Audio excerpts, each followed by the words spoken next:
There's one package and now there's another. Hello everyone, welcome back to another video. My name is Matthew and today we're doing another unboxing for another Godzilla Kong, the New Empire figure. And today we are taking a bit of an unboxing for what I presume is the Drownviper. I say presume because you never know. Amazon could screw up an order. Hey look, human decency, no one's perfect. Unfortunately, that's a thing that not many people these days seem to value anymore. I mean, just look on Twitter. Anyway, so yeah, we're just gonna take a bit of a look-sees right here. I don't want to show. I mean, I can kind of show this side, but like, you know, let's just go down this side actually. So I basically was just snipping on that angle for nothing, because this side is jam-packed with so much of my personal information that I'd rather you guys not know. Anyway. So yeah, I ordered like 3 of them at once. And like, I guess that the seller of them just kind of split them off into 2 different packages. Or the seller of the real feels was just a different seller to the Drownviper. I was contemplating on getting One Eye just because like he's the last one of the set, whatever. But like, he was a bit more pricey than the others, which doesn't really make sense to me because like as far as sheer figure quality, it doesn't really match up. Alright, there he is. Or there it is, the Drownviper. I don't have Tiamat and I don't have One Eye, so those are the only figures I'm actually missing out on. And to my knowledge, this is the only mainline figure that doesn't have like an accessory nor gimmick. I already tell you, these are actually pretty, not pointy, but they're actually pretty like soft. Come on. There we go, there's one. I hate these stupid ropes. Wish they would just stop using them. And just go with these, because these are actually a lot easier to snip. So there's that. Is there any at the bottom? I think that might be it. No, there's one more. Right there. It's always, when you think that it's over, it's not. So if anyone's like absolutely confused, like, oh, whoa. This thing, like, absolutely. This feels way more different than I thought it'd be. I was about to say, if you're confused as like who the hell this is from the scene where Suko, I was about to say Shimo, the name sounds similar, Shimo, Suko, that when Suko tries to trick Kong into going into the Drownviper's lair, like the little lake that the two go into, but I mean at that point it's like big enough to be a whole ocean if you want to. The Drownviper secretly ambushes Kong, and then the two get into a bit of a scuffle, and it's like a bit of a back and forth fight until, guess what? This guy is nothing more than kaiju fodder. I think, would Kong have only won if he didn't have the axe? Or sorry, only had the axe? Whatever. Anyway, so yeah, the Drownviper is that kaiju, essentially just throw away, which kind of baffles me that we've had, what? How many action figures of, Scylla? Because, like, Scylla's been in the Monsterverse since 2019, and there still isn't a 6-inch figure. I would say Haya's, but Haya's hasn't released yet, and probably won't until at the very least 2026. So, yeah, I'm about to sneeze. Oh, bless me. Thank you to those viewers who said bless me. Sorry, bless you to me.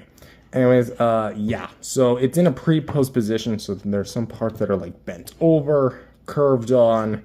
It's just really freaking big. Like, I wasn't expecting it to be this large.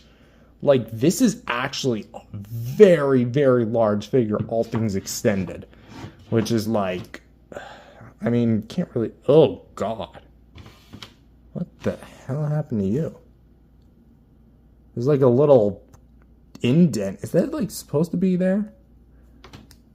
Okay, because like here's what I mean. See there? Like the ball peg is like not, it's kind of warped. Oh, hope that doesn't like negatively affect the figure, but so yeah, I guess like let's bring out like a size reference. I don't really have anything in arm's reach. Let me go grab a Kong. Crap. Let me go grab a Kong real quick. I mean, there's Mothra, so I guess we can grab her too. Because, like, I have my Mothra right in front of my Kong here, so let's kind of back this up. You can actually see my light display. So yeah, here's Mothra standing in the middle. As much as I love Mothra, she is not winning this fight, at least, like, easily. Unless she uses, like, her God Ray abilities. Kong. Let's actually get Kong in here. So yeah, here's, like, the Kong that's supposed to, technically, so to speak, go with Drownviper. So yeah. It's like, rah, rah. Okay, yeah, I know I'm a 20-year-old man who's just playing with kids' toys. But yeah. Anyway, that's all for this video. If you enjoyed it, leave a like and subscribe to the channel. Probably gonna get One Eye next. Still have to hunt down a Tiamat. They're surprisingly rare to come by. I've seen a few listings on AliExpress, so maybe I might be able to get one from there. The only thing I'm kind of concerned about is if I get one from AliExpress, I'm either gonna get one that's defective, since mostly what happens is when legitimate product goes to AliExpress, it's usually just like factory extras that they deem like unsuitable to go to market or something. So I'm probably gonna get one like that, a knockoff, or it is official and like totally fine, but then in transit gets smashed. Thankfully, from my experience for AliExpress, because I've been buying from them for a little while now, I haven't had a case where AliExpress is like giving me a damaged package, but it's still kind of a concern. Anyways, enough rambling. See you guys next time. Peace out. Now, here is a Titan that absolutely, probably, 3 of you probably remember. Hello everyone, welcome back to another video. My name is Matthew, and today we're taking a look at the latest piece of kaiju fodder from the Monsterverse, the Drownviper. Yes, this is part of the next figure we're going to be taking a look at in the ever-growing line of Playmates' Monsterverse stuff, formerly just the Godzilla X Kong, the New Empire line. Basically, this figure is based on, of course, the Drownviper, which was a throwaway Titan, sadly throwaway, because I think that this guy had a lot of potential, but really only got, like, what, 30 seconds of screen time before ultimately being killed off? Probably not even 30. Anyway, so yeah, basically he's based on that specific Titan where Suko tries to not ambush, but trick Kong into going in a lake that he knows that has the Drownviper in it, trying to kill him, and Kong ends up fighting with the Drownviper while Suko runs away, and Kong comes out on top. Here is that of the kaiju in figure form. Now, as of this recording, this is the only figure we have of the Drownviper, so it is going to be a little bit hard for me to, like, really review this thing and, like, trying to compare it and make it fair. And also, it's kind of weird that they haven't made a figure of Scylla yet, but yeah, we do with the Drownviper. Anyways, so with that said, with this being my latest figure and my next one being One Eye and Tiamat before I finally finish off the GXK line, will this be another great addition, or will it just be another piece of, well, just like I said, kaiju fodder? Let's find out. So for sculpt and paint, let's take a look at the head. Yeah, we're just kind of jumping into it because he actually doesn't really come with an accessory. I get why, because like the Drownviper doesn't really utilize anything aside from just like a patch of water. But I do find it interesting how Playmates really did skip out on a cool accessory idea, the decapitated head for it, because at the end of the fight, we actually get a look at the Drownviper's head up close, and yeah, it is a very, very not so well done sight. Anyway, for the face, it's actually done pretty well for a Playmates figure, because we have the top rails, which are going to be pretty much all blue with some folds in there. You got like 1, 2, 3 spikes of horns. And of course you have the eye. Now initially when I saw this, because keep in mind it was like a Titan that only appeared for like 30 seconds, you didn't get really a good look at it. So I actually went to re-watch the scene specifically for this review. When looking at the eye, it is a black pupil with a yellow eyeball. Okay, seems fair.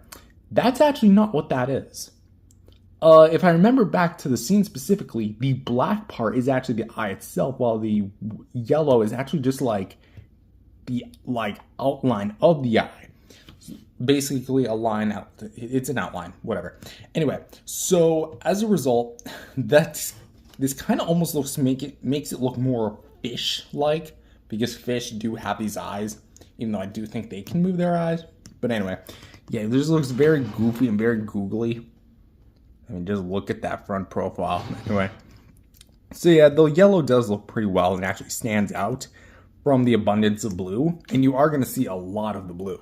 So here for the detail of the scales, I will say the scaling detail is actually done very well for a Playmates toy. You have the front scaling, which has like a ton of different line and texture, and then you have the sides of it, which continue like that waviness of the actual design, kind of turning the figure underneath this way. And you do get a bit of more like the white, because the entirety of the underside of the figure is going to be of a white colorization. And then, of course, you have all the segmenting from the neck. Very nice, very cool. Going to the inside of the mouth, though, that's actually kind of where I really do like it. The tongue and the gum paint, it's going to be primarily all one color. And I do like how it looks overall. We do have the nicely sculpted tongue. We do actually have some details like at the top of the mouth, and as well as the teeth, which are not necessarily accurate to the film, because the film's teeth, well, the design-wise, were a lot more narrow, and there was a lot more of it. Here, Playmates simplified it and just made these bigger, like more piranha-esque teeth, which, hey, I totally understand why. And of course, we got this massive jaw spike. Very, very awesome. I wonder if that's like his way of going, just pretty much pressing them right on down. And they have a bit of like a stripe of blue. And that basically covers the head. Like, just showing you this side, just for extra. There you go. Mine's got like a bit of excess paint from the teeth here. I actually thought like originally that was like plastic. No, that's just part of the paint. Anyway, for the next segment, because this figure is divided into 1, 2, 3, 4, 5, 6, 7 segments. Like, damn. Again, we have more like the frills here. They're all made of like a rubbery material. As well as like the whole figure is basically just made of like a soft plastic. And it's in a pre-post position, so that kind of tappers into the articulation. But we do have a lot of nice yellow detailing here, as well as like a set of what I would assume to be like some sort of gill type thing. I'm not entirely sure. Like, it kind of like caves in. You see what I'm talking about? Yeah. So I'm assuming that's the gill. I don't know anatomy of fish or eels for that matter. Anyway, so for the yellow, we actually do have like a bit of like line work here for the underside as well. A lot of nice curvature and detail. I love how it like directly curls down on it, pretty much on itself, and kind of curls in this way. Taking a look at the detail inside here, it looks pretty nice. And again, the scaling actually does look pretty well refined. This segment is going to be like an L bracket where it completely turns and twists its body. And again, pretty much rinse and repeat on the thing. Rubber details, as you can see. Lots of nice yellow paint applications, just to show you on the other side here as well. This is the segment we were just leaving off of. I think there's the copyright info. I swear to God, this figure's so huge. Okay, so there's the copyright info. I don't really know how to get a good look at it. There you go. In case you just want to read that little label. Let's go to the next one. Again, I'm trying to like get everything here on camera. It's just really hard because of like how different of a figure this is. I've never had a serpentine like Titan before, not even Manda.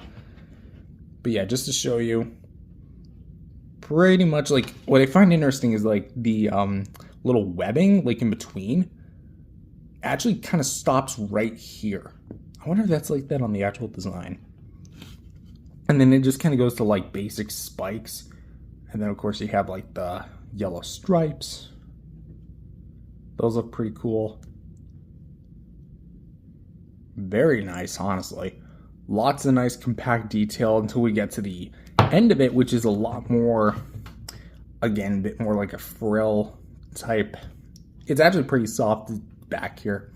Very awesome, I'll say. Very nicely detailed. I think like a dry brushing would have been needed, but just show you the other side very quickly. There you go. And of course, the underside And that's pretty much about it. Overhead, I can give you a bit of a look at there. Trying to like line up everything because this figure is quite complex, but also pretty simplistic too. But there you go. That is basically the sculpt and paint of the Drownviper. In all honesty, I think that the sculpt and paint for what it is actually pretty good. I do enjoy it at the end of the day. Do I have like any personal critiques with it? Not really. I mean, maybe that mouth paint could have been cleaned up a little bit more. Maybe they could have added like some sort of dry brush or wash to like bring out some more better, finer details and separate the more like top fins from the actual body. But that said, that's really just a nitpick. For a $10 Playmates toy, that's actually really not that bad. I dig that. And honestly, I'm going to have to go with like an 8 out of 10. I really do enjoy it. There's not much I can hate. Actually, you know, I'm going to bump that up to a 0.5. There's really not much I can say that I really don't hate about this thing. It's a bit complex, like as far as the length of it goes, but it just visually looks great. And I would even say it looks better than some of the other Godzilla and Kong figures that they released. So there you go. Now for articulation. Jaw can move on a hinge, so you can go out and in, out and in. For the head, we can go down about that bar, up about that bar, left and right, and go a full 360. Although what I find interesting is popping off the head. So I guess if you want to customize it or whatever to make it a decapitated head, go right ahead, is that the jaw and the ball peg here are actually connected. See, how I found that out was I decided to pop it off because, well, I wanted to see what it would look like. I mean, I don't really know what I was expecting. But I accidentally pushed on the ball joint. It was kind of already like that, but then I noticed that the jaw moved. So if you push it, you can kind of get a bit more range out of the jaw. So if you really want to go that route, go be my guest. But do keep in mind, you do kind of run the risk of moving that ball peg out of place. So take that for what you go. Also, the entire figure is made of a soft plastic, so if you pop off the joint, it's not gonna like have a hard time going back in. Anyway, for the next segment, we're gonna have a full 360-degree rotation, up, down, side to side, all that good stuff. Third, which we can go pretty much all the way around. Same old good stuff, just like that. Let's actually move the camera upwards here. So there we go. Nice. For the tail here, which we can go up and down, and pretty much like all the way around, just like that. Do keep in mind that the entire figure is pre-sculpted, so if you try to like straighten it out, it'll look like that. Next segment, a little tighter than the last one. Some of the tightness of these figures, specifically this one, is going to be a bit mixed.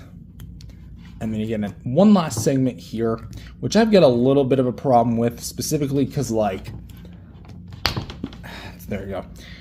If you notice, the ball peg socket here is a bit like uneven. So at this point, it kind of like clips onto the actual socket like this.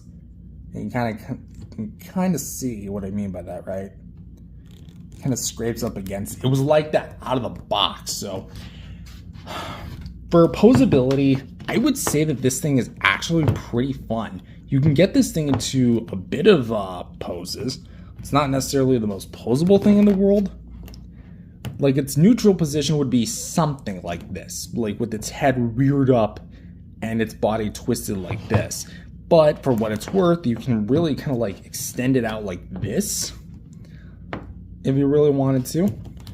Maybe have it turning the opposite direction, or maybe have like this, like a sea monster. I mean, that's effectively what this is. But yeah, essentially the sky's the limit with this. You can do a lot with this figure. Although, do keep in mind that it is pre-posed, so that could become an issue. But as far as the articulation goes, I'm going to say, what's a fair rating for this? I'm going to say 8 out of 10 because I do like the ball joints that are used here. Anyways, for some brief size comparisons, here he is with like fully reared up as much as I can get him into.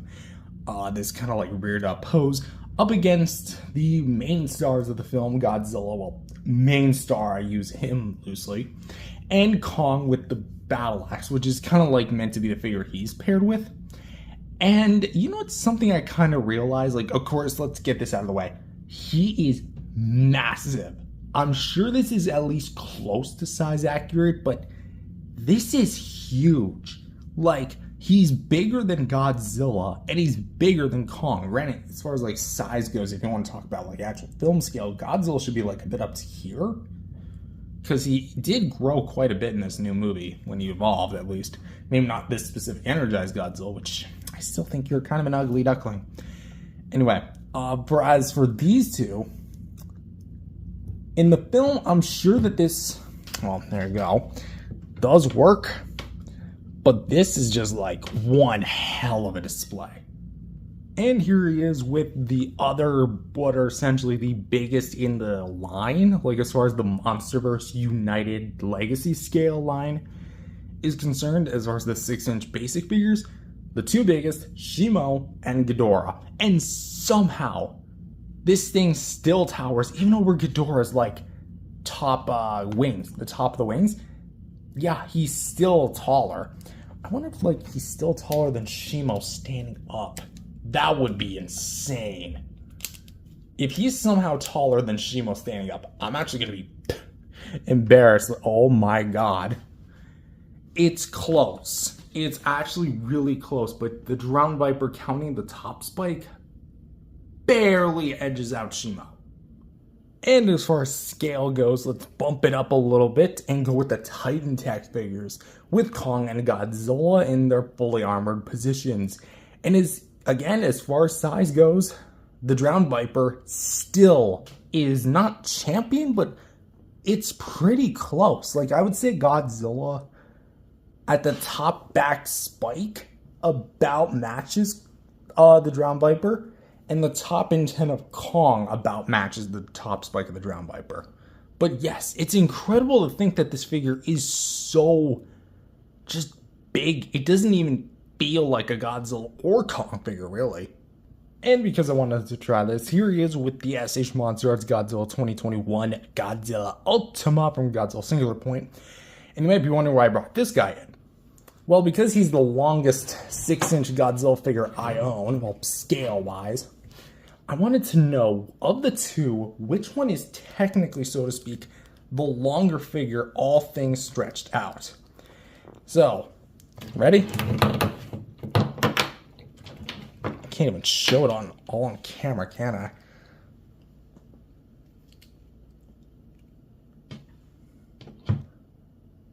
I? They're tied.